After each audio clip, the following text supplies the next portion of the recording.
किस तरह से पढ़ें, किस तरह से लिखें और किस तरह से बोर्ड एग्जाम में लिखा जाए कि हमारे अच्छे नंबर आ गए। और हम लोग ये भी जानते हैं कि बहुत ही कम टाइम बचा है, तो इन कम टाइमों में हम लोग एक बेहतरीन रिजल्ट किस तरह से प्राप्त कर सकते हैं, जिससे कि मैंने भी एक अपनी स्ट्रेटजी बनाई थी जब मैं अपना बोर्ड एग्जाम की तैयारी कर रहा था, जिससे कि मेरा 500 में से 430 नंबर आए थे। तो मैं लिखा चुका है। तो जो हमारा बोर्ड एग्जाम है वो 18 से स्टार्ट है। तो मैं इस वीडियो के माध्यम से मैं कुछ चीज़ें, कुछ बातें लेके आया हूँ, जिससे हम किस तरह से पढ़ें, किस तरह से लिखें और किस तरह से बोर्ड एग्जाम में लिखा जाए कि हमारे अच्छे नंबर आ गए। और हम लोग ये भी जानते हैं कि बहुत ही कम टाइम बचा है, इन कम टाइमों में हम लोग एक बेहतरीन रिजल्ट किस तरह से प्राप्त कर सकते हैं, जिससे कि मैंने भी एक अपनी स्ट्रेटजी बनाई थी जब मैं अपना बोर्ड एग्जाम की तैयारी कर रहा था, जिससे कि मेरा 500 में से 430 नंबर आए थे। तो मैं इन सभी वीडियो में, इस वीडियो के माध्यम से मैं आप लोगों को एक ऐसी स्ट्रेटजी, ऐसा तरीका बताऊंगा जिससे कि आप अपने बोर्ड एग्जाम में अच्छे नंबर से पास होते हैं।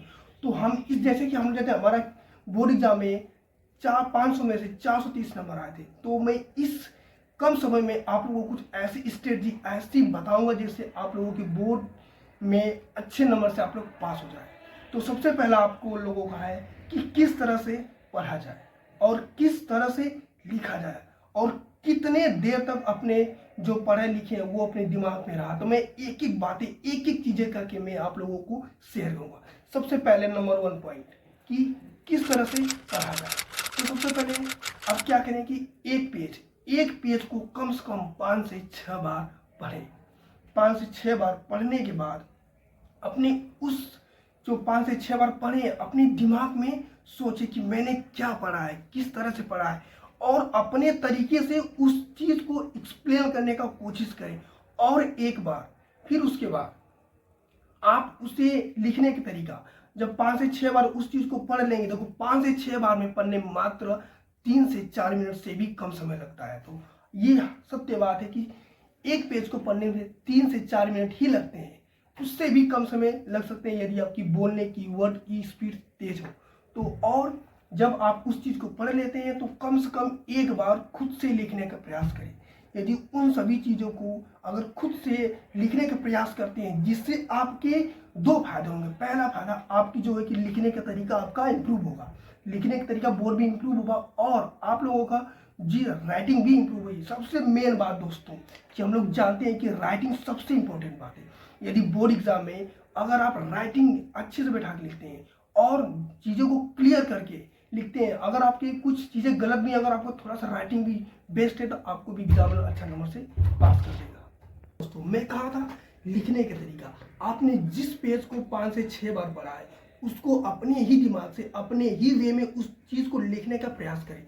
और नंबर तीसरी बात हम बात करेंगे दोस्तों कि हम किस तरह से उस चीज़ को याद रखा जाए दिमाग में।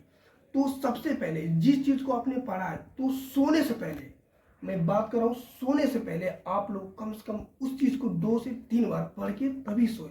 क्योंकि हमें पता है कि पढ़ने से, जो चीज़ें पढ़े, एक पेज को पढ़ने से मात्र 2 से 3 मिनट लगते हैं। और एक और सबसे खासियत बात, जब आप सुबह उठते हैं, उठने से पहले 2 बार उसे क्या करें, जब आप सो जाते हैं तो 2 बार पढ़ें, फिर उसके बाद उठ जाए, उठने के बाद आप उसी चीज़ को 2 बार पढ़ें। 2 बार पढ़ने के बाद फिर उसी चीज़ को अपने दिमाग में दोहराएं कि हाँ मैंने क्या पढ़ा था, किस तरह से पढ़ा था, हाँ क्या हो सकता है। इस तरह करके दोस्तों आप अपने बोर्ड एग्जाम में एक अच्छा नंबर ला करके आप पास हो सकते हैं। तो इस वीडियो के माध्यम से दोस्तों मेरा यही बताने का एक मकसद था कि कम समय में और किस तरह से पढ़ा जाए, किस तरह से लिखा जाए बोर्ड में कि हमारा एक अच्छे नंबर से पास हो सके। तो चलिए दोस्तों हमारे साथ जुड़े रहिए, मिलते हैं नेक्स्ट वीडियो में। Thank you, best of luck.